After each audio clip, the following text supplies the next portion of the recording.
Efésios 2, 11. Portanto, lembrai-vos de que outrora vós, gentios na carne, chamados incircuncisão, por aqueles que se intitulam circuncisos na carne por mãos humanas, naquele tempo estáveis sem Cristo, separados da comunidade de Israel e estranhos às alianças da promessa, não tendo esperança e sem Deus no mundo. Mas agora, em Cristo Jesus, vós que antes estáveis longe, fostes aproximados pelo sangue de Cristo, porque Ele é a nossa paz, o qual de ambos fez um, e tendo derrubado a parede da separação que estava no meio, a inimizade, aboliu na sua carne a lei dos mandamentos na forma de ordenanças, para que dos dois criasse em si mesmo um novo homem, fazendo a paz, e reconciliasse ambos em um só corpo com Deus, por intermédio da cruz, destruindo por ela a inimizade. E vindo evangelizou paz a vós outros que estáveis longe, e paz também aos que estavam perto. Porque por ele ambos temos acesso ao Pai em um Espírito. Assim já não sois estrangeiros e peregrinos, mas concidadãos dos santos, e sois da família de Deus, edificados sobre o fundamento dos apóstolos e profetas, sendo Ele mesmo, Cristo Jesus, a pedra angular, no qual todo o edifício bem ajustado cresce para santuário dedicado ao Senhor, no qual também vós juntamente estáis sendo edificados para a habitação de Deus no Espírito. Por esta causa eu, Paulo, prisioneiro de Cristo Jesus, por amor de vós, gentios, se é que tendes ouvido a respeito da dispensação da graça de Deus que me foi confiada, pois segundo uma revelação me foi dado conhecer o mistério, conforme escrevi há pouco, resumidamente. E o verso 14: por esta causa me ponho de joelhos diante do Pai. Vamos orar.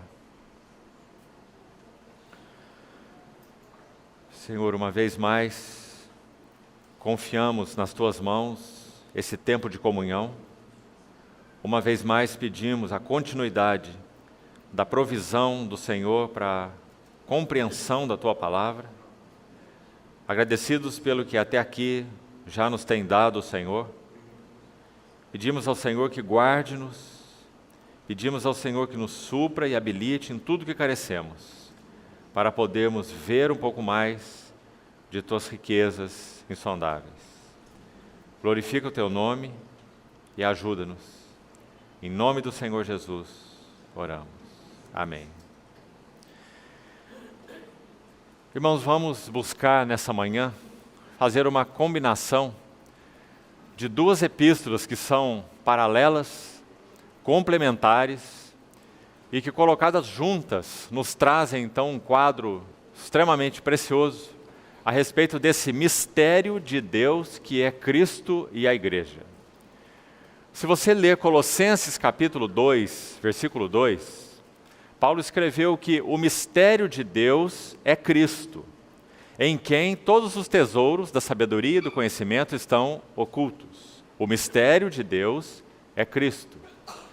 Na carta aos Efésios, no capítulo 5, Paulo vai dizer assim: grande é esse mistério, mas eu me refiro a Cristo e à Igreja. Então, Cristo é esse mistério de Deus, em quem toda a sabedoria, todo o conhecimento, todos os tesouros estão ocultos. E a Igreja é o mistério de Cristo. Então, qual é o conteúdo, na verdade, desse mistério, segundo Colossenses e Efésios? Esse mistério que estiver oculto dos séculos e das gerações, foi revelado agora aos santos apóstolos e profetas no Espírito, diz aí no capítulo 3 de Efésios. Ele diz respeito a Cristo e à Igreja. Cristo como cabeça da Igreja, a Igreja como corpo de Cristo. Então, desde o primeiro dia, temos dito que essas âncoras preciosas que o Senhor estabeleceu em Sua palavra para termos um caminhar estável, Nesse último grupo de 4 âncoras que temos estudado, temos visto que há 4 epístolas no Novo Testamento que são fundamentais no que concerne a nos ajudar no entendimento do que o Novo Testamento chama, em particular Paulo, de a dispensação do mistério de Deus. E a palavra ali é economia, a dispensação da parte de Deus. Lemos Romanos 16 ontem, no verso 25 em diante, que é dito que esse mistério estava guardado em segredo, nos tempos eternos, oculto em Deus, que criou todas as coisas. Então, essas 4 epístolas trazem uma plenitude de revelação a respeito desse mistério de Deus, dessa dispensação, que as fazem ser colunas da revelação do Novo Testamento. Então, já falamos um pouco sobre Romanos ontem à noite. Romanos tem como tema a glória do Evangelho. Começa com a palavra Evangelho, termina com a palavra Evangelho e expõe o significado do Evangelho de Deus, segundo o apóstolo Paulo. O Evangelho eterno, o Evangelho que diz respeito a Cristo mesmo, tudo o que Ele é, tudo o que Ele fez.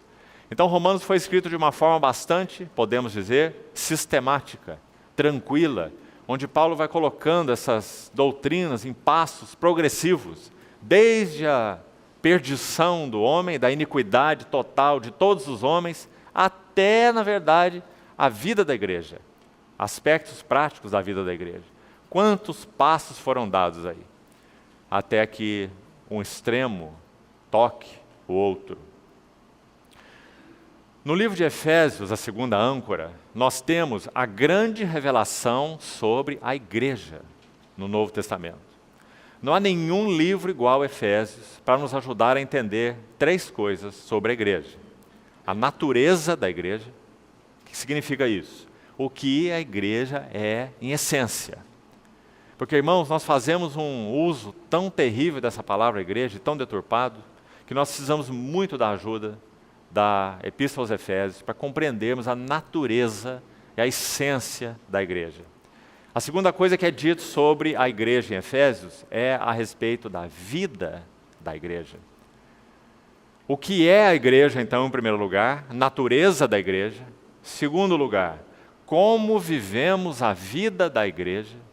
Terceiro lugar, como nós servimos na igreja. Servimos ao Senhor na igreja. Então, eu creio que é extremamente significativo guardarmos esses 3 conceitos, porque eles são determinantes nos 6 capítulos da Epístola aos Efésios. Qual a natureza da igreja? Qual é a vida da igreja? Como vive a igreja? E qual é o serviço da igreja? Nessa ordem.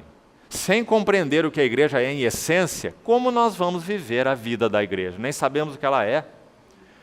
Como podemos viver a vida servir na igreja, se não temos o entendimento nem do que ela é e nem de como ela vive?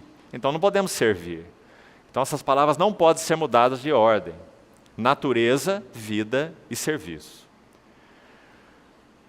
Nós podemos dividir essa epístola aos Efésios de maneiras diferentes. Todos os escritos densos no Novo Testamento, por terem essa densidade espiritual, eles raramente são abordados por um ângulo só, de tão ricos que são. Por exemplo, você pode estudar Efésios destacando 3 termos essenciais. A palavra paz é significativa em Efésios. Os primeiros 2 capítulos são dominados pela palavra paz. Ele é a nossa paz, Ele fez a paz, nós fomos aproximados. Então vai mostrar qual é a posição que aqueles que creem têm em Cristo. Bendito Deus e Pai do nosso Senhor Jesus Cristo, que nos tem abençoado com toda sorte de bênção espiritual nas regiões celestiais em Cristo. A palavra importante ali não é nas regiões celestiais. A palavra importante ali é em Cristo. Paulo usa essa palavra em Cristo nas suas 13 epístolas, mais de 200 vezes. De maneira direta ou indireta, Às vezes ele não usa em Cristo, mas usa nele, que é exatamente a mesma coisa. Então, direto ou indiretamente, Paulo fala sobre o em Cristo mais de 200 vezes em 3 epístolas. O que os irmãos acham desse dado? Impressionante. Porque, como já falamos, para Paulo, ser um cristão é ser um homem ou uma mulher em Cristo. E, na verdade, Paulo vai mostrar isso de 2 lados maravilhosos. Também guarde isso para sua ajuda no entendimento do Novo Testamento. Principalmente Paulo, não só ele, vai nos mostrar que, por um lado, em primeiro lugar, nós fomos colocados em união com Cristo. Nós estamos em Cristo. Isso é metade do Evangelho. Sabe qual é a outra metade? Cristo foi colocado em nós. Então, em Cristo e Cristo em nós é todo o Evangelho na visão de Paulo. Que maravilhoso. Mas, em primeiro lugar, nós precisamos ver o que nós somos em Cristo, para que então possamos apreciar o que Cristo é em nós. E essa é uma outra maneira de dividirmos Efésios. Nós vamos completar aqui a primeira maneira. Os 2 capítulos são dominados por essa palavra, então, paz, mostrando que nós estamos em Cristo e que Deus nos deu todas as coisas em Cristo, toda sorte de bênção espiritual.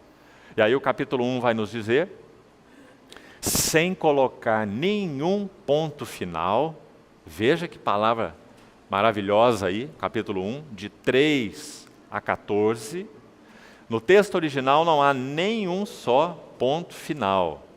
Não é impressionante, irmão? Você pode imaginar Paulo escrevendo isso? Talvez ele tenha ditado essa carta, muito provavelmente, para algum amanuense. Então você pode imaginar Paulo começando a frase assim, bendito Deus e Pai do nosso Senhor Jesus Cristo, que nos tem abençoado com toda sorte de bênção espiritual, nas regiões celestiais em Cristo, assim como nos escolheu nele antes da fundação do mundo, para sermos santos e irrepreensíveis perante ele, e em amor nos predestinou para ele. Você vai perdendo o fôlego, não vai? Não tem ponto final nessa frase, não é? E sabe onde ele vai colocar um ponto? No verso 14. Que maravilha! Porque é como se uma comporta de revelação estivesse aberta e Paulo vai expressando aquela revelação com essas bênçãos espirituais do verso 3 ao verso 14. Sabe quais bênçãos ele menciona aí? Eleitos em Cristo antes da fundação do mundo, predestinados em amor para sermos filhos de adoção, redimidos pelo seu precioso sangue, está tudo aí. Desvendou-nos o mistério da sua vontade, está lá no verso 9. Rasgou o véu para vermos qual é o mistério da sua vontade. Então é a bênção da revelação. No versículo 10 ele diz que Deus vai fazer convergir todas as coisas debaixo de um único cabeça universal, que é o seu próprio Filho. Fazer convergir nele, olha o nele aí de novo, em Cristo. Convergir nele na dispensação da plenitude dos tempos, todas as coisas, tanto as do céu como as da terra. Aí no verso 11 ele vai dizer, nele digo no qual fomos também feitos herança, predestinados segundo o conselho daquele que faz todas as coisas, conforme o conselho de sua vontade. Então, nesse verso ele vai dizer que nós tivemos a bênção de ser herança dele. Depois no verso 13 e 14, ele vai dizer que aqueles que ouviram a palavra da verdade, o evangelho da sua salvação e tendo nele crido, foram selados com o Espírito Santo da promessa, mais uma bênção espiritual em Cristo. E vai dizer que esse Espírito Santo ele é o penhor, ele é um valor equivalente, agora já. O Espírito Santo é um valor equivalente de uma herança eterna que nós temos guardada em Cristo Jesus e que iremos possuir seguramente, porque o Espírito Santo já é a garantia e o penhor da nossa herança até o resgate da sua propriedade em louvor da sua glória. Ponto final. Aí no verso 14. Irmão, como isso é possível? Espírito de sabedoria e de revelação usou homens santos que falaram da parte de Deus, movidos pelo Espírito Santo, como diz Pedro. Essa é a palavra de Deus. Então, os 2 primeiros capítulos são dominados por essa questão da nossa posição em Cristo. E talvez a melhor palavra mesmo que podemos usar para definir essa posição seja paz. É a que ele usa no capítulo 2.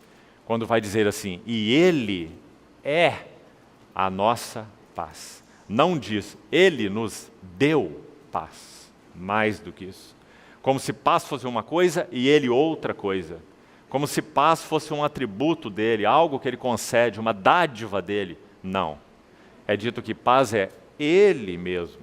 E nós estamos na paz. Ele é a nossa paz. Depois há uma outra palavra extremamente significativa em Efésios, que é a palavra andar. Muitas vezes ela aparece. Não mais andeis como andam os gentios na vaidade dos seus pensamentos. Sede, pois, imitadores de Deus como filhos amados e andai em amor. Outrora erais trevas, agora sois luz no Senhor, andai como filhos da luz. Rogo-vos eu, prisioneiro no Senhor, que andeis de modo digno da vocação a que fosse chamado. Você vê quanto andar aí? Irmãos, uma das formas importantes de estudarmos as Escrituras, quando você quer estudar um livro, seja ele qual for, talvez a melhor maneira seja, em primeiro lugar, você esquecer todos os comentários bíblicos a respeito desse livro, por enquanto. Você tome a Epístola aos Efésios, por exemplo, e leia essa epístola 20, 30, 50 vezes, apenas com uma folha em branco ao seu lado. E todas aquelas palavras, aquelas ideias que forem saltando do texto para você, vá anotando, vá registrando. Porque à medida que vamos lendo, e lendo, e lendo, e lendo, numa posição correta diante do Senhor, entendendo que somente a ação do Espírito de sabedoria e de revelação pode nos dar qualquer entendimento das Escrituras, então, se há em nós um ambiente adequado no nosso coração para que o Espírito Santo produza revelação, se temos vivido vidas agradáveis ao Senhor, não entristecendo o Espírito Santo, como diz essa carta no capítulo 4, então ele poderá sim, e esse é seu ministério, trazer a nós sua palavra viva, revelada, compreendida. Então nós vamos lendo, fazendo nossas anotações, muitas vezes, e depois nós vamos buscar ajuda em comentários de outros irmãos, que tiveram luz, entendimento, graças a Deus por eles todos, em 20 séculos de história da igreja, que podem então nos ajudar a ganhar um pouco mais de entendimento da palavra de Deus. Mas nunca devemos ir a esses comentários antes de fazermos isso. Por exemplo, você não vai encontrar em nenhum comentário essa observação. Que essa palavra andar aparece com essa frequência no livro de Efésios. Você tem que ler e enxergar. E quando você enxerga, você vê que andar é uma palavra-chave desse livro. Ela é usada no sentido negativo, no sentido positivo. Não mais andeis, e agora andeis. Então, a segunda palavra, andar, ela também é importante nessa carta, porque vai nos falar o que significa a nossa vida anterior, sem Cristo, e qual deve ser a característica de nossa vida agora em Cristo. Terceira expressão, permanecer inabaláveis, ou firmes. Ela ocorre em particular no final do livro. Nos primeiros capítulos do livro, paz, o que nós temos e somos em Cristo. No meio do livro, o andar vai aparecer, principalmente capítulos 3, 4 e 5. Andar, andar, andar, não mais andar, agora andar. E no final do livro, permanecer firmes, quando fala sobre a batalha espiritual. Revestindo-nos de toda a armadura de Deus para poderdes ficar firmes contra as ciladas do diabo. Nossa luta não é contra carne e sangue, e etc. Então essa é uma maneira de abordar esse livro muito enriquecedora. Mas há uma outra maneira, é essa que nós vamos gastar um pouco de tempo aqui, metade do nosso tempo, e a outra metade do nosso tempo vamos gastar com Colossenses. Para hoje à noite nós concluirmos com a Epístola aos Hebreus. E podemos, mesmo que panoramicamente, tocar nas 4 âncoras, como nós já falamos. A outra forma, então, de dividirmos Efésios é você colocar 3 capítulos para um lado e 3 capítulos para o outro.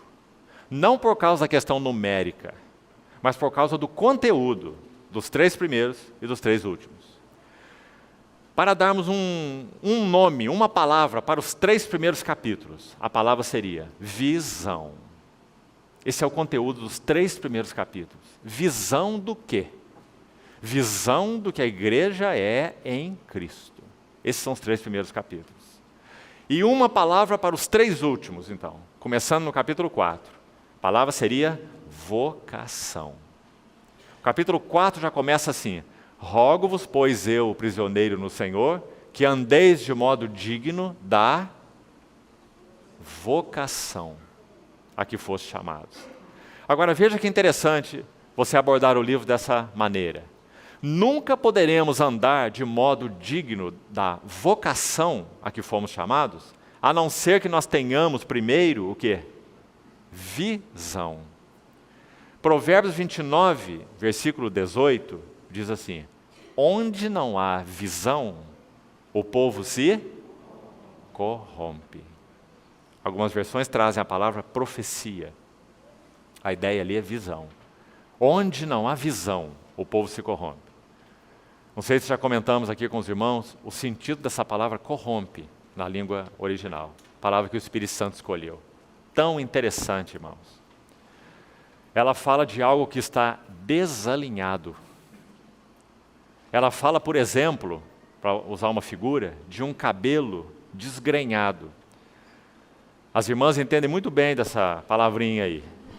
Quando você faz um penteado, aquele que você fica lá 1 hora no espelho, né? E o marido na sala 1 hora lendo jornal, não sabendo o que fazer mais para esperar, e você está lá arrumando seu cabelo e aplica uma coisa daqui, outra coisa dali, um pó daqui, um spray de lá, não é? E você vai colocando aqueles grampos para fixar aquele penteado todo, não é? Faz aquele monumento na cabeça, não é? Vai lá para o seu compromisso, para a sua festa, linda, não é? Linda. E quando você volta, aí você vai dormir. Aí o que você faz?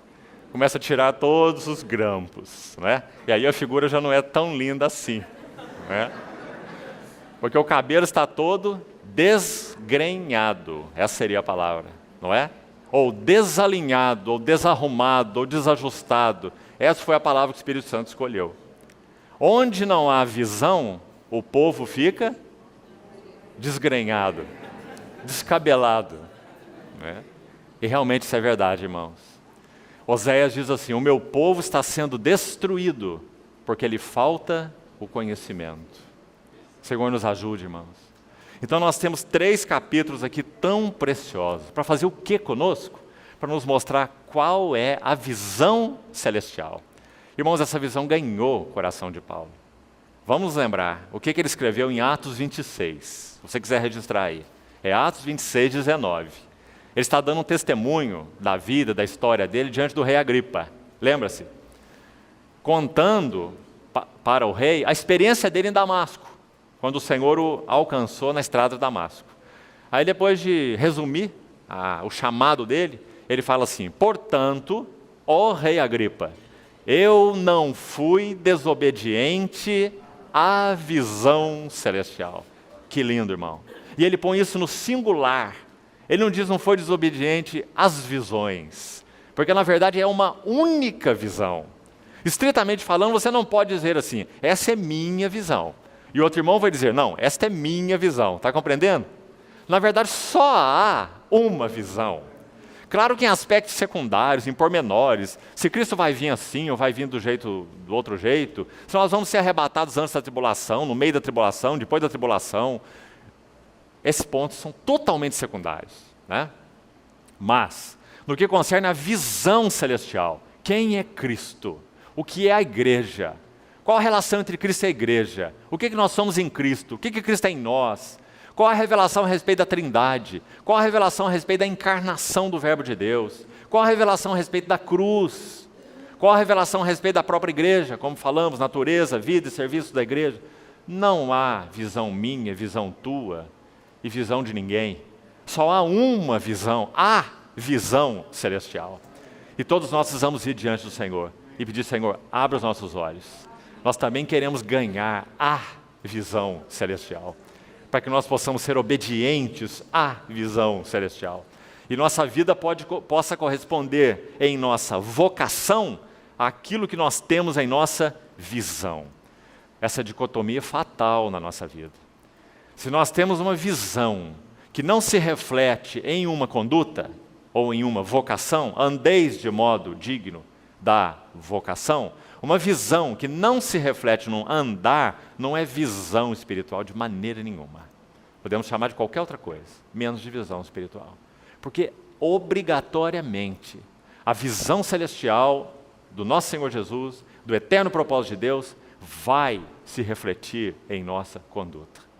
Todos que têm ganho visão celestial andam de modo digno da vocação a que foram chamados. Então é muito perigoso na vida espiritual nós sermos como visionários, né? Não homens de visão, mas visionários.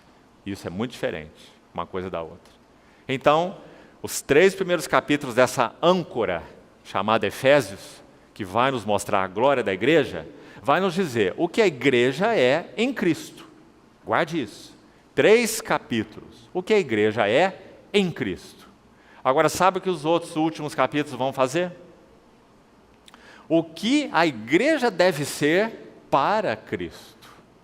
Em outras palavras, se ela é em Cristo, então o que ela deve ser para Cristo? É só uma outra maneira de dizer, se nós temos visto aquilo que Cristo é para nós e nós somos nele, então nós vamos andar de modo digno da vocação a que fomos chamados. E esse andar terá marcas definidas. Carta maravilhosa, porque ela começa no céu, em alturas tão elevadas, como já falamos, e desce e coloca pés firmes na terra, a ponto de dizer assim, você, marido, teve visão celestial? Então, você vai provar isso amando sua mulher como Cristo amou a igreja. Não é maravilhoso, irmão? E vai dizer, você, mulher, irmã, teve visão celestial? Então você vai se sujeitar ao seu marido, como a igreja está sujeita a Cristo. Você, pai, acha que tem visão celestial? Então você vai criar seus filhos na disciplina e na admoestação do Senhor. Vocês, filhos, têm visão celestial? Então vão obedecer os seus pais no Senhor, porque isso é justo. Vocês, patrões, têm visão celestial? Então vão tratar os seus empregados de maneira digna. Vocês, empregados, têm visão celestial? Então vocês vão servir os seus patrões como se estivessem servindo ao próprio Senhor Jesus. Não é maravilhoso isso, irmãos? Porque ele vai mostrar que toda essa visão tem que se refletir numa vocação. É isso que essa epístola vai fazer. Então nós temos aí 2 pés muito firmes. Esse pé da visão e esse pé da vocação. Nós só podemos andar na vida cristã de modo equilibrado assim. Não basta um deles. É visão e vocação. Quanto mais a visão se amplia, mais a vocação corresponde. Quanto mais luz ganhamos, mais a nossa ética corresponde à doutrina. Não pode haver uma dicotomia entre essas 2 coisas. É um perigo. Você sabe o que significa esquizofrenia? A doença psíquica chamada esquizofrenia? Em resumo, a pessoa vive em 2 mundos. Ela se assenta no sofá da sua casa e começa a conversar com o João ao seu lado, que não existe. Mas para ela existe, o seu amigo João. Ela vive em 2 mundos. Espiritualmente falando, nós corremos o mesmo risco de sermos esquizofrênicos espirituais. Compreende? Aquilo que nós vemos em Cristo, temos em Cristo, somos em Cristo, não se reflete em nossa conduta diária.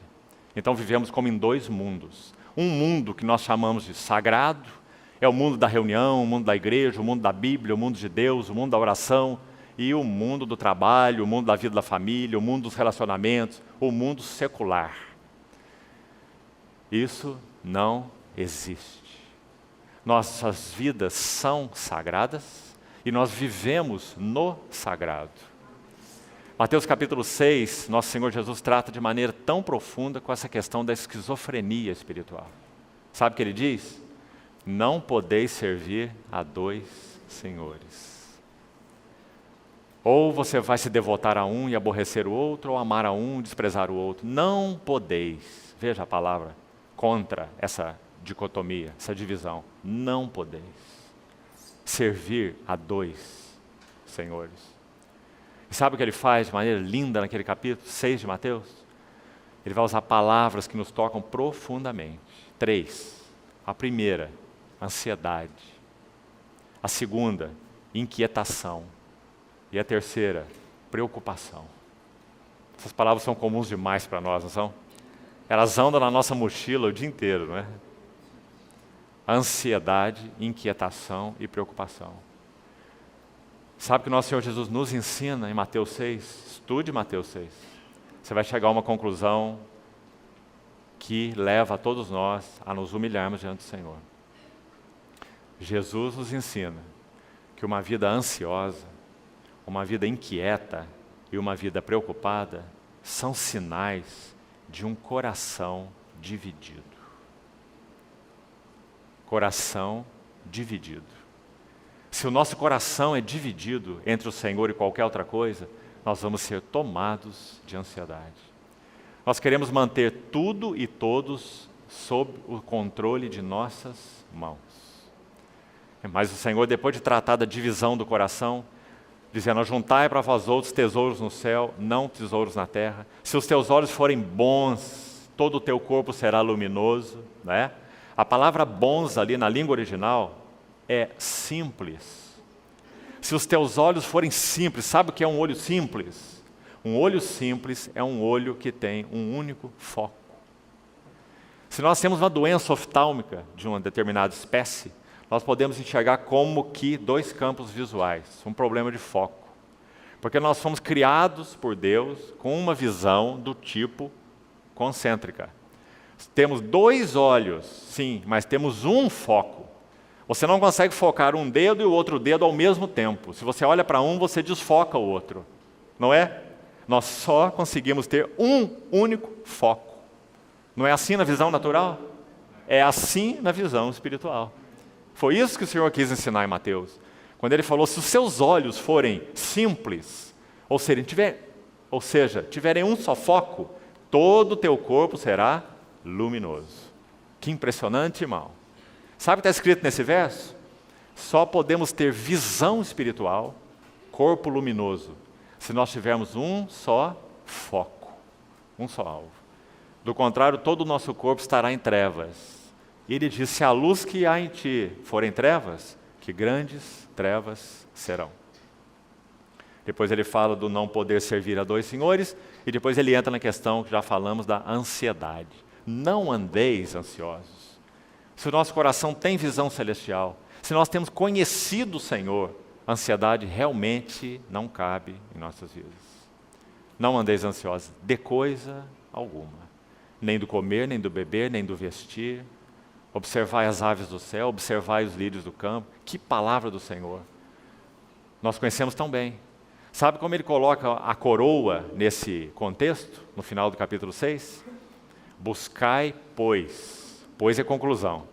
Buscai, pois, em primeiro lugar. Ele está dizendo: põe aí teu coração e fica firme. Buscai, pois, em primeiro lugar, seu reino, sua justiça. Todas as demais coisas vos serão acrescentadas. Nós temos ouvido um evangelho que diz assim: busque todas as demais coisas e Deus te será acrescentado. Não é assim? Que o Senhor nos ajude, irmãos, a recuperar o nosso foco e a singularidade, a simplicidade do nosso coração. 3 capítulos em Efésios sobre visão celestial. O que nós somos em Cristo. Vamos resumir essa visão para avançarmos para o próximo livro. Qual é a visão celestial exposta em Efésios? Em primeiro lugar, Paulo fala no versículo 15 do capítulo 2 sobre um novo homem. Você vai encontrar aí essa expressão, um novo homem. O que Paulo chama desse um novo homem? A visão de Paulo é a seguinte: quando Deus plantou Jesus como seu grão unigênito na terra, se o grão de trigo caindo na terra não morrer, fica só, mas se morrer, produz muito fruto. Quando Deus planta esse grão precioso, esse grão único, esse grão glorioso, vimos a sua glória, glória como do unigênito do Pai, né? Singular, não há ninguém igual a Ele. Quando Deus o plantou, Deus tinha um propósito, que esse grão caindo na terra, isso fala da encarnação, ele morresse, para que então ele produzisse muito fruto. Quando esse grão único de Deus, unigênito, ele ressuscita, ele não mais ressuscita como unigênito de Deus. Sim, no sentido essencial, ele sempre será o unigênito de Deus. Mas quando ele é plantado na morte e ressuscita, ele ressuscita como o primogênito entre muitos irmãos. Porque agora, ressuscitado, ele tem a capacidade de repartir essa vida perfeita, essa vida triunfante, essa vida gloriosa com muitos outros filhos. Quem? João os designa assim: veio para o que era seu, os seus não receberam. Mas a todos quantos o receberam, escute, ele lhes deu o poder. Antes nós não tínhamos essa capacidade, mas nos foi dada essa capacidade. Deu-nos poder de serem feitos os filhos, no plural agora, de Deus. Antes Deus só tinha um filho. Este é o meu filho amado, em quem tenho todo o meu prazer. Mas agora, os filhos. Deu-lhes o poder de serem feitos filhos de Deus. A saber, os que creem no seu nome. E já falamos que essa palavra crer significa unir-se a, não é? Então, voltando aqui aos 3 capítulos de Efésios, quando o Senhor Jesus morre, ressuscita, ele tem agora a capacidade de repartir sua vida com os seus. Então ele dá testemunho da sua ressurreição durante 40 dias. Ele aparece 10 vezes durante 40 dias para grupos diferentes de pessoas. Num momento desses, ele aparece de uma única vez para 500 irmãos, como Paulo registra em Coríntios. E então ele ascende ao céu. O que ele estava fazendo durante esses 40 dias? Creio que não há outra explicação, senão que ele estava treinando aqueles que o conheceram, que andaram com ele, que o viram, que o tocaram, a entrarem numa nova realidade espiritual de comunhão com ele. Eles não teriam mais o mestre ao lado, eles teriam agora o mestre dentro. Então ele passou 40 dias falando com eles a respeito das coisas concernentes ao reino de Deus. Aí ele ascende ao céu e eles vão esperar um tempo que eles não sabem quanto. O Senhor não falou que seriam 10 dias. O Senhor só falou: voltem para Jerusalém e esperem. E para surpresa deles, quando chegou o Pentecostes, então o Espírito Santo, a partir do cabeça entronizado, exaltado, a destra de Deus, ele recebe do Pai a promessa do Espírito. Foi isso que Pedro falou em Atos 2. E o que ele faz com essa promessa que ele recebeu? Ele derrama, como Pedro diz, derramou isso que vedes e ouvis. Agora aqueles discípulos trancafiados, com medo dos judeus, com problema, porque o Senhor tinha ido embora, o que vai ser de nós e para onde vai isso? Eles agora recebem a vida do Senhor Jesus dentro deles por meio do Espírito Santo. Então agora eles são as suas testemunhas. Isso é o que Paulo chama aqui em Efésios de um novo homem. Senhor Jesus é o cabeça celestial desse novo homem e ele tem um corpo de muitos membros. Em Coríntios, ele descreve assim, 1 Coríntios 12:12. Ele descreve assim: assim como o corpo é um e tem muitos membros, e todos os membros, sendo muitos, constituem um só corpo, assim também com respeito a Cristo. Muito interessante a palavra Cristo naquele versículo, porque está óbvio que não está se referindo a Jesus Cristo pessoal. Não pode, porque Jesus Cristo pessoal, ele, o Jesus de Nazaré, tanto em carne, quanto ressuscitado, quanto glorificado, ele é uma pessoa, ele não é um corpo de muitos membros. Concorda, irmãos? Então a palavra Cristo, como Paulo usa em Coríntios 12:12, está se referindo ao novo homem da nova criação. Não a um homem pessoal, Jesus Cristo de Nazaré, mas a um homem corporativo, a um homem coletivo. Os irmãos estão compreendendo isso? Como se constitui esse homem coletivo, esse homem corporativo? Cabeça dele é Jesus de Nazaré, aquele grão único de Deus, que foi feito primogênito entre muitos irmãos. Onde está essa cabeça? No trono da glória. Mas, agora, por causa do derramamento do Espírito, ele constituiu seus filhos, seus membros.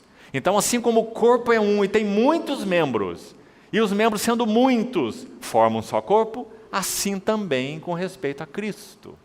Isso é o que Paulo chama aqui em Efésios de um novo homem. Vamos ler o versículo de novo, 15. 2,15. Aboliu na sua carne a lei dos mandamentos na forma de ordenanças, para que dos dois, que dois são esses? Judeus e gentios. São os dois povos mencionados aqui nos versos anteriores. A inimizade que havia entre judeus e gentios, dois povos inimigos, não é? O gentio considerando o judeu louco, fanático, e o judeu considerando o gentio cão, imundo. Um abismo inseparável, uma parede de separação que havia no meio, como é descrito aí, a inimizade. Então diz que o Senhor Jesus derrubou a parede da separação e dos dois povos fez um novo homem de uma nova criação. Então agora nós entendemos um texto tão conhecido nosso, 2 Coríntios 5,17. Penso que todos os irmãos sabem de cor esse versículo. Porque aquele que está em Cristo, nova criatura é. As coisas velhas já passaram. Eis que tudo se fez novo. Nós tendemos a aplicar esse versículo de modo pessoal. Ele fala mais, muito mais do que de modo pessoal. Na verdade, aquela palavra nova criatura deveria ter sido traduzida ali por nova criação. Porque está falando de um homem coletivo. Então o versículo diz assim: aquele que está em Cristo, aquele singular, não diz aqueles. Então veja que interessante. Aquele que creu, aquele que recebeu o Senhor, aquele que está em Cristo. Então aqui estávamos nós, vamos pensar assim, uma figura apartada, uma figura alienada. Quando nós cremos em Cristo, o que aconteceu conosco? Nós fomos colocados em uma realidade espiritual que Paulo chama em Efésios de um novo homem. Os irmãos estão compreendendo? Esse novo homem tem Jesus Cristo como a maravilhosa cabeça, glorioso cabeça. Ele já venceu todas as coisas, está entronizado à destra de Deus, o cabeça da igreja. E todo aquele que crê, ele é colocado em união com Cristo. Então o que o versículo está dizendo? Aquele que está em Cristo é uma nova criação. As coisas velhas já passaram. Que coisas velhas são essas? Tudo que nós éramos em Adão. 1 Coríntios 15 fala, Adão é o primeiro homem. Dele nós somos descendentes, não é? Ele é o homem caído. O Senhor Jesus Cristo, quando se revelou encarnado, ele é o último Adão. Então, quando nós estamos em Cristo, as coisas velhas já passaram. Por que as coisas velhas passaram? Olha como nós somos, irmãos, tendentes a interpretar a palavra sempre de modo pessoal, de modo egocêntrico. Como isso é complicado. O texto fala muito mais do que uma experiência pessoal. Quando diz as coisas velhas já passaram, não está falando coisas velhas suas, nem coisas velhas minhas, compreende? Está incluído isso sim, também, mas é mais que isso. São as coisas velhas de tudo que nós éramos em Adão. A nossa realidade em Adão já acabou, as coisas velhas já passaram. Por quê? Porque Jesus Cristo é o último Adão. Não é isso que diz em Coríntios 15? Ele é o último Adão. Irmãos, que título mais maravilhoso esse do nosso Senhor Jesus. Quando o Senhor Jesus olha para nós, Ele não mais vê Adão, o que Ele vê são filhos de Deus. Porque Ele é o último Adão, Ele encerrou tudo aquilo que nós ganhamos por herança em Adão, nascendo de nossos pais, né? Mas graças a Deus, Coríntios 15 dá um outro título para o Senhor Jesus. Então são dois maravilhosos, que são colocados juntos, e precisamos dos dois. Jesus Cristo é o último Adão. As coisas velhas já passaram. Eis que tudo se fez novo. Por quê? Segundo Coríntios 15, porque Jesus Cristo é o segundo homem. Não é precioso? Irmão, não chame o Senhor Jesus de segundo Adão.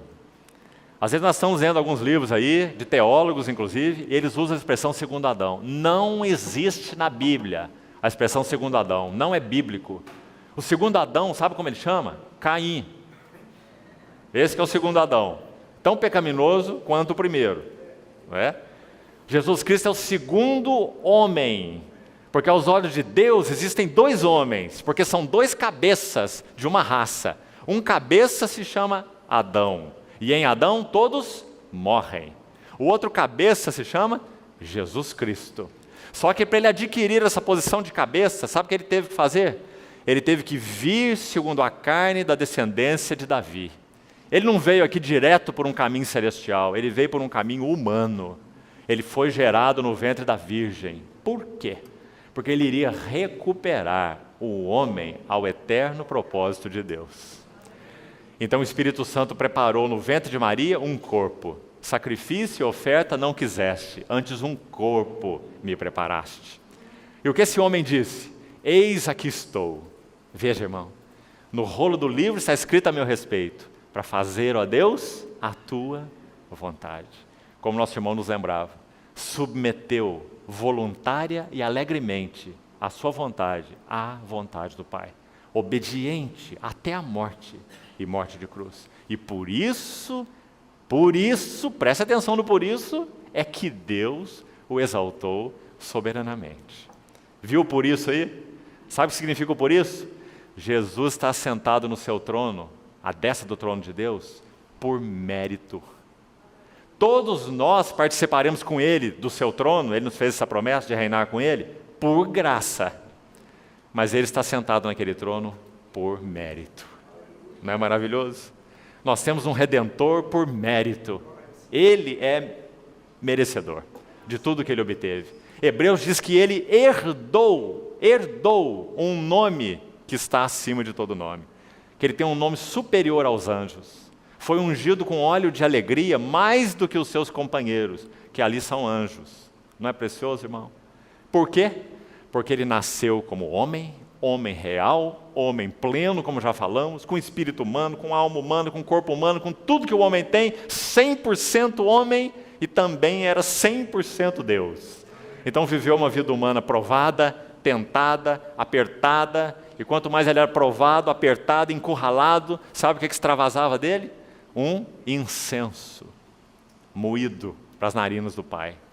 Obediente, obediente. Este é meu filho amado, em quem me comprazo.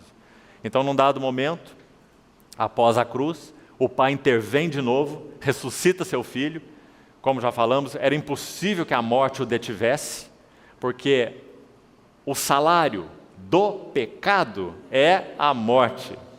Agora o Senhor Jesus entra na morte sem ter pecado. A morte está com problemas. Porque entrou alguém nela sem pecado. Um estranho no ninho. Jonas no ventre do grande peixe. Você sabe quando Jonas entrou lá, o peixe é que ficou com problema, não é? Ele passou 3 dias ali como figura da morte, sepultamento do Senhor, e ele teve que vomitar o Jonas na praia. O dia que o Senhor Jesus morreu foi o dia da morte da morte. A morte morreu na morte de Cristo. Quando Ele morre, Ele destrói a morte. Então, irmãos, depois que o Senhor Jesus assume o seu trono, por mérito, então Ele derrama o seu Espírito Santo para constituir aqueles que creem um só com Ele. É isso que Paulo chama, Efésios 2,15, de criou, olha a palavra criou aí no verso 15, Ele criou em si mesmo um novo homem, fazendo a paz. Não é precioso?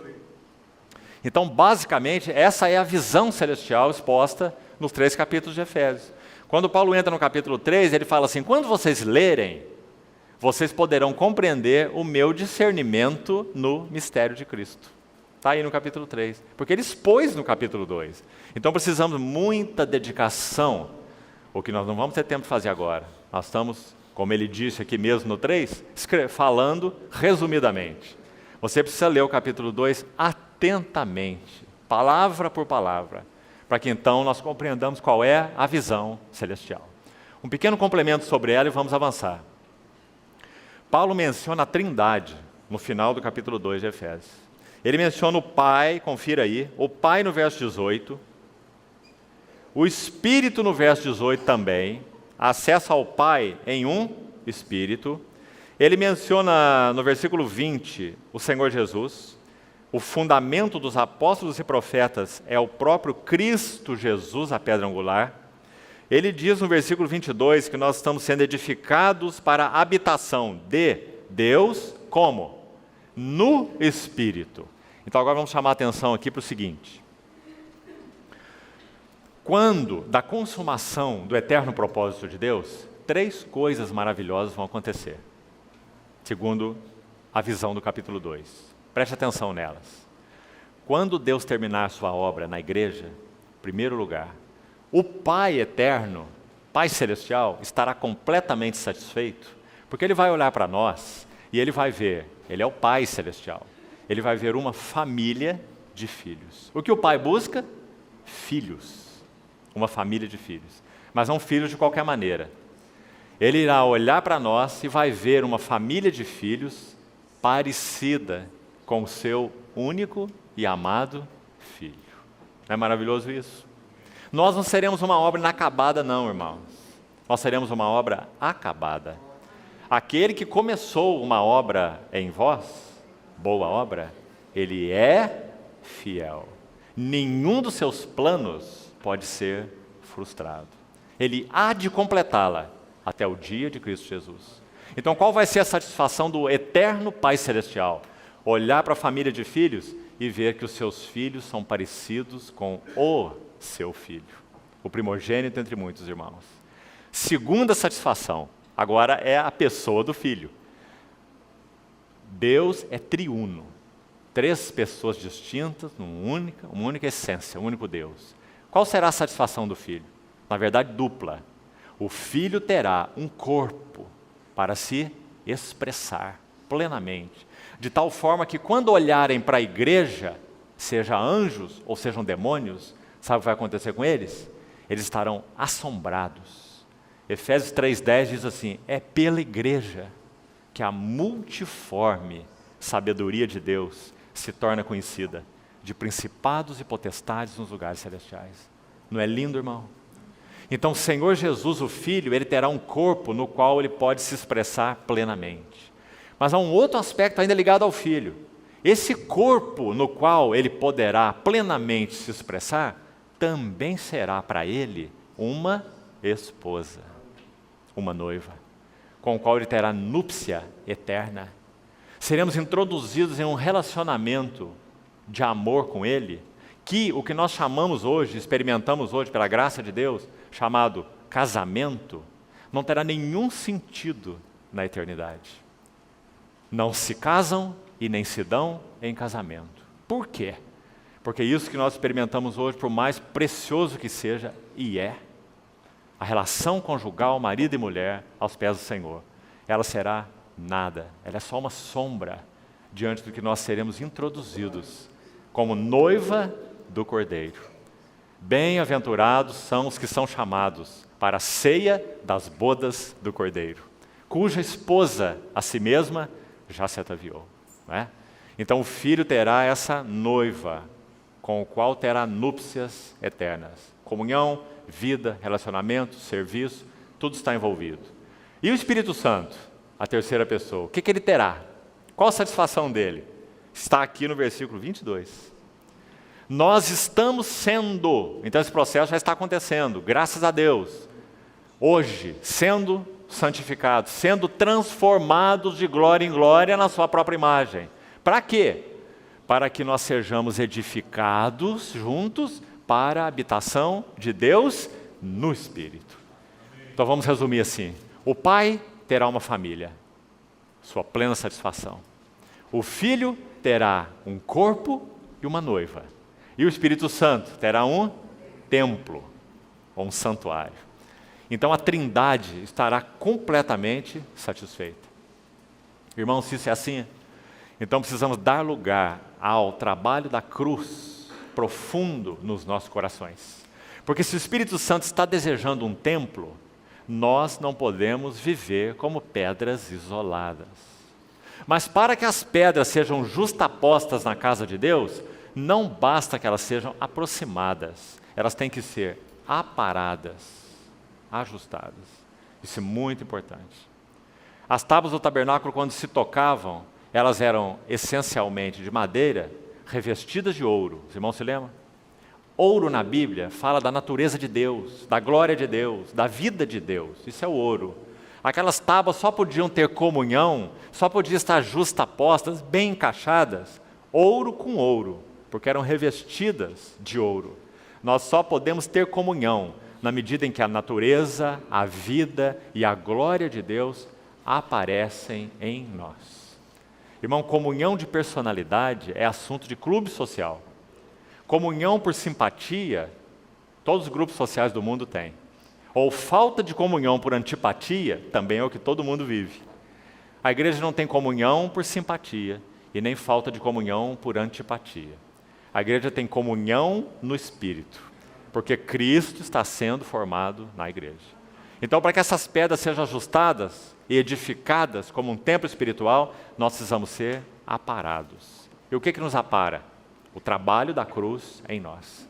A ação da palavra de Deus e a ação da providência de Deus, das circunstâncias, nos quebrando, nos quebrantando, nos ajustando, para que nós possamos ser justapostos.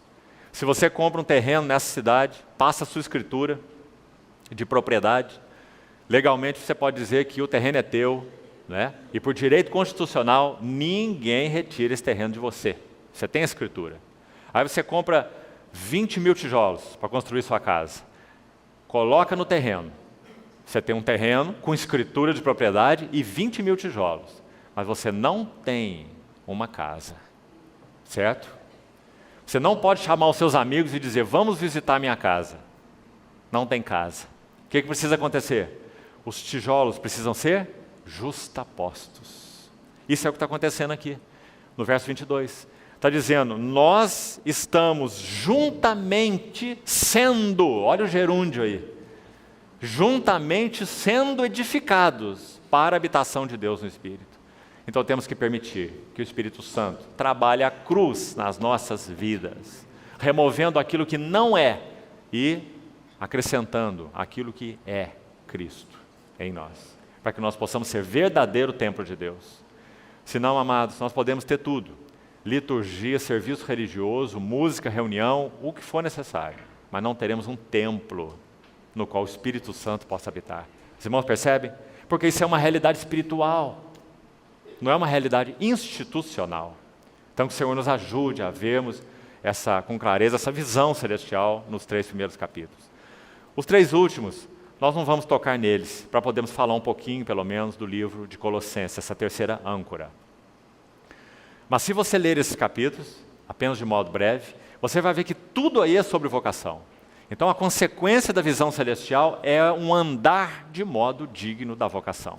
Um andar em humildade, um andar em mansidão, suportando, sendo suporte uns aos outros em amor, preservando a unidade do Espírito, não permitindo que nada se interponha na unidade do Espírito que temos, nada peleje contra a unidade do corpo de Cristo, nada nos afaste uns dos outros como membros desse corpo. Desafio muito severo que nós temos que enfrentar no Senhor e pagarmos o preço para vivermos uma comunhão em amor, suportando-nos. Então ele entra na vida doméstica, como já falamos, e tudo que diz respeito à nossa vocação. Então, esse é o assunto, basicamente, da Epístola aos Efésios. Visão celestial, vocação celestial. Se temos visão, andamos de modo digno da visão, da vocação que recebemos do Senhor. Com essas marcas que estão aí nos capítulos 3, 4 e 5. Epístola aos Colossenses. 4 capítulos, Epístola aos Colossenses.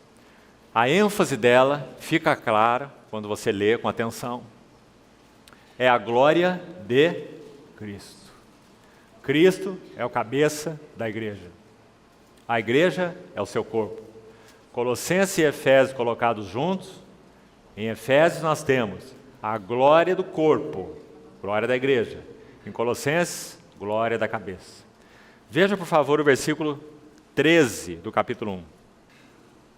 Comentávamos ontem que não há nenhum texto no Novo Testamento, nenhum lugar, que descreva a glória de Cristo de maneira tão ampla quanto aqui em Colossenses. O texto que mais se assemelha é Hebreus 1, de 1 a 4, quando descreve 7 glórias do Senhor Jesus. Os primeiros 4 versículos de Hebreus, no capítulo 1. Ainda assim, eles são mais concisos do que esse texto de Colossenses. Como o tema de Colossenses é a glória da pessoa e obra de Cristo, nós vamos falar um pouquinho sobre alguns aspectos desses versos a partir do 13. Primeira coisa, vá anotando na sua Bíblia, a palavra primogênito. Lembra que nós falamos para você ler um livro da Bíblia com uma folha em branco do seu lado? Você também não vai encontrar isso aqui em comentário nenhum, mas se você ler a carta, ele vai saltar aos seus olhos. A palavra primogênito, ela aparece no versículo 15 e ela aparece no versículo 18. Localize aí. Só essas 2 vezes. E ela é abordada de forma diferente, e nós vamos ver por quê.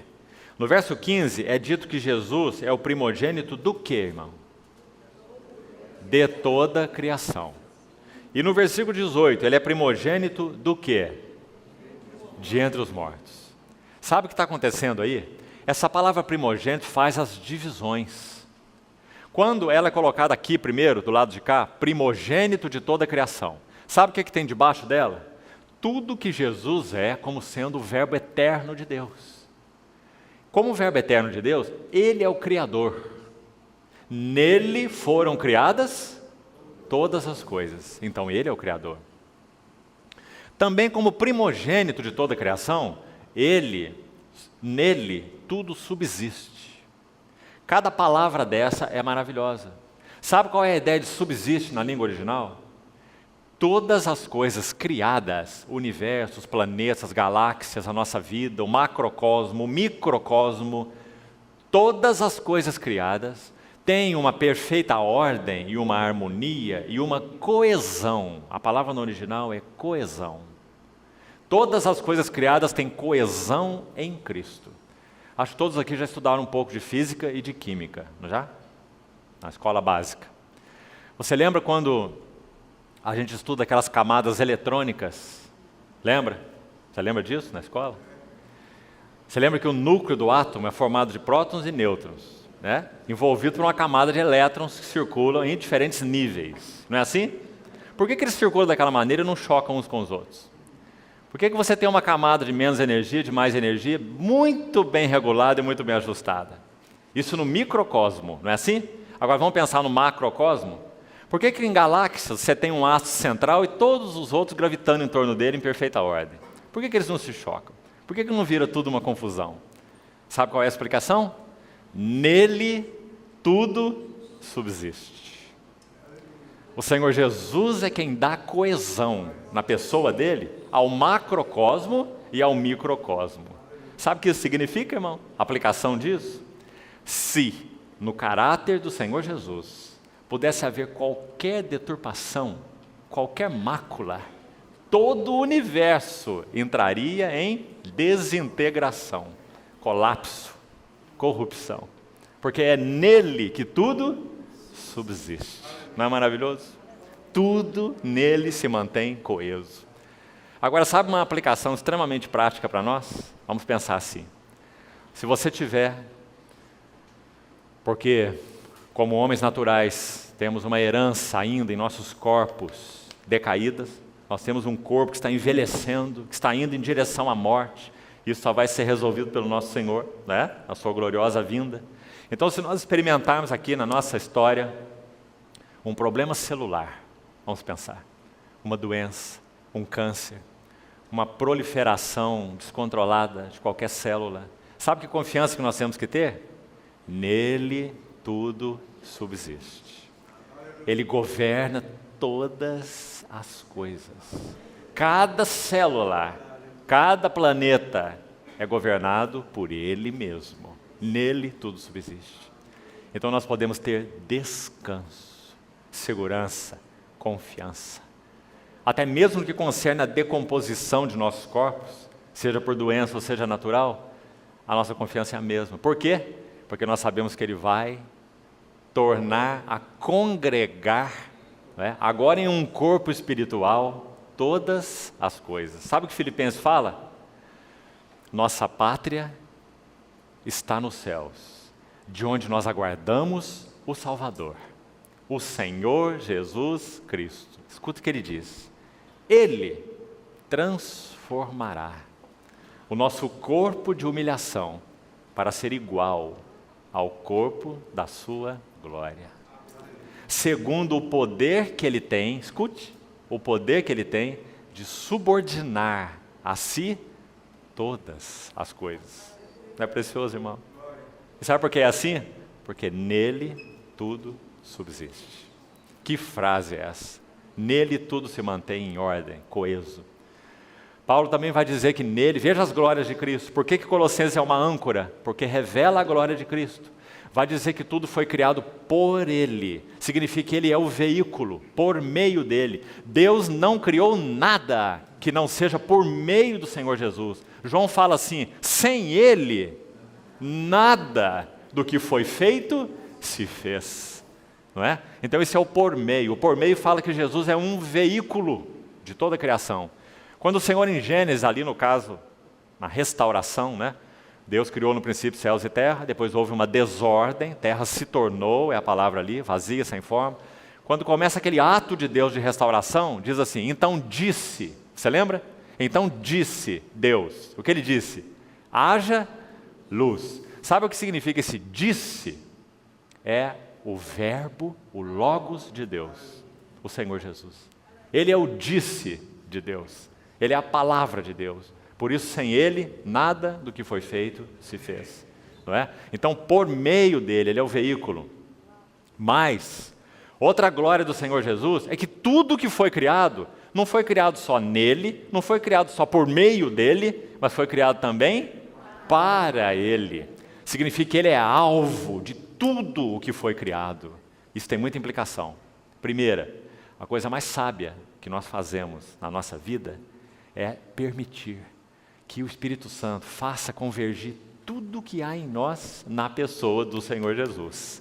Porque tudo que foi criado para Ele. Nossa vida não vai encontrar propósito, não vai encontrar sentido, não vai encontrar razão, se não convergir nele, não convergir para Ele. Um servo de Deus do século passado, chamado Otmani, um dos que cooperou numa obra maravilhosa do Senhor na China, onde centenas de igrejas locais foram estabelecidas na China. Foi preso durante 20 anos numa prisão comunista, por nada, porque amava o Senhor, foi lançado naquela prisão. E ele já, no final dos seus dias, ele escreve uma pequena oração, e essa oração saiu da prisão, e nós então a conhecemos, na qual ele escreveu assim, Senhor, eu passaria tudo isso de novo, sua prisão, suas aflições, por causa do nome de Cristo, Senhor, eu passaria tudo isso de novo, não por causa da tua igreja, e nem por causa de tua obra, mas por ti mesmo. Tudo foi criado para Ele. Quando Maria de Betânia quebra o vaso de alabastro e derrama um nardo precioso na cabeça do Senhor Jesus, ouve-se aquela voz, que desperdício. Porque esse perfume é caro, podia ser vendido e muitos pobres iam ser ajudados. Sabe o que o Senhor disse? Os pobres sempre os tendes consigo, mas a mim nem sempre me tendes. O que ela fez, Maria, onde for pregado o Evangelho, em todo o mundo será contado o que ela fez para a memória sua. O que significa esse versículo? O propósito do Evangelho é nos derramarmos para o Senhor Jesus. O propósito do Evangelho não é nos tornar funcionários do reino. Compreende? Graças a Deus pela igreja, graças a Deus pela obra de Deus, mas a finalidade do Evangelho é nos levar a nos derramar para o Senhor mesmo. E por quê? Porque todas as coisas são para Ele, e Ele é o herdeiro de todas as coisas. Que o Senhor ganhe em nossos corações, irmão. Nós somos inúteis para a igreja, e somos inúteis para a obra de Deus, se nós não temos o foco no Senhor mesmo, se nós não somos para Ele. Então, quanta expressão maravilhosa da glória de Cristo existe nesses versículos. Nós estamos dando só umas pinceladas. Você precisa estudar esse texto. É dito que ele é a imagem do Deus invisível. Fala de um anel de selar. Quando os reis ou nobres, autoridades, tinham aqueles anéis no seu dedo, e iam escrever um documento, selar uma carta qualquer, eles colocavam uma cera líquida. Aquela cera própria, derretida na vela e colocada sobre um documento. E ela então endurecia rapidamente, e aquela pessoa pegava o seu anel e batia na cera. Aquilo produzia na cera uma imagem, um brasão lá da família, da autoridade, seja o que for. Então aquela marca na cera era idêntica à sua contraparte no anel. Essa foi a palavra que o Espírito Santo escolheu aí, para dizer, Jesus Cristo é a imagem do Deus invisível. Como que dizendo, esse anel, o Deus invisível, ninguém vê, ele é o Deus invisível. Mas nós vemos a sua imagem aqui nessa cera. O Senhor Jesus disse, quem me vê a mim, vê o Pai. Porque ele é a imagem do Deus invisível. Que maravilhoso, irmão. É dito ainda no texto que ele reconciliou todas as coisas quando ele morreu e ressuscitou. De novo, olha como nós somos pessoais quando lemos a Bíblia, não é? Quando ouvimos a palavra reconciliação, sempre aplicamos para nós em primeiro lugar. Na verdade, ela é aplicada para nós em segundo lugar. Porque o Senhor Jesus morreu para reconciliar consigo mesmo todas as coisas, tanto as do céu como as da terra. Quando Lúcifer almeja o lugar do Filho de Deus e é julgado por isso, por causa de sua soberba, e o pecado, ele e 1/3 dos anjos são julgados, e o pecado entra no Éden através dele, naquela forma da serpente no Éden. Então há uma mácula no universo de Deus, uma mácula. Quando o Senhor Jesus morreu, se fez homem, obedeceu voluntariamente a Deus, honrou o nome de Deus como homem, um representante humano, e ele é ressuscitado e glorificado, e então ele reconcilia com Deus todas as coisas dos céus e da terra. Sabe o que isso significa? Quando o Senhor Jesus se revelar de novo na sua segunda vinda, inclusive aqueles que estão debaixo da terra, isso fala das esferas caídas, eles dobrarão os seus joelhos. Filipenses 2, todo joelho no céu, na terra e debaixo da terra se dobrarão e confessarão, Jesus Cristo é o Senhor. Esse já é um privilégio que nós temos hoje de fazer. Nós fazemos isso agora, porque nós tivemos revelação de quem Ele é. Mas vamos saber que um dia, demônios irão fazer. Só que eles não irão fazer para a sua salvação. O demônio não vai ser salvo. O demônio não pode ser regenerado. Eles vão fazer como uma confissão de que Jesus é reconhecido como o único Senhor. Seus joelhos se dobrarão. Por quê? Porque o Senhor Jesus reconciliou consigo mesmo todas as coisas, tanto as do céu como a terra. Quando Ele se revelar na sua segunda vinda, não haverá mais esfera de oposição no universo de Deus. Ele irá acabar com essa esfera de oposição. Não entendemos que Ele vai aniquilar nem o diabo, nem os demônios e nem os homens perdidos. Não vai aniquilar nada. Mas Ele irá colocar numa esfera onde não haverá nenhum tipo de oposição. E isso significa ordem. Porque de certa forma, amados, hoje em dia há uma esfera, embora debaixo da potente, soberana mão de Deus, há uma esfera que podemos chamar de esfera de rebelião nesse universo. E o Senhor Jesus vai lidar com ela quando da sua segunda vinda. Então, por que isso? Porque Ele já reconciliou consigo mesmo todas as coisas. Que precioso. E aí também nos acrescenta mais para frente, dizendo, e a vós outros também, queres inimigos, estranhos no entendimento, pelas obras malignas, Ele vos reconciliou. Agora fala de nós, mas antes não. Nós estávamos falando de todas as coisas. Você vê? Que maravilha. Então, quanta glória de Cristo é exposta nessa epístola. Para onde ela vai para nós concluirmos essa epístola? Assim como Efésios, ela também vai para os assuntos práticos. Como que dizendo assim, você viu a glória dele? Você tem visto a glória dele? Você vê quem ele é? Então agora, permita que haja um reflexo claro em seu viver. Então também ele vai entrar nas esferas, como entrou em Efésios, esferas domésticas.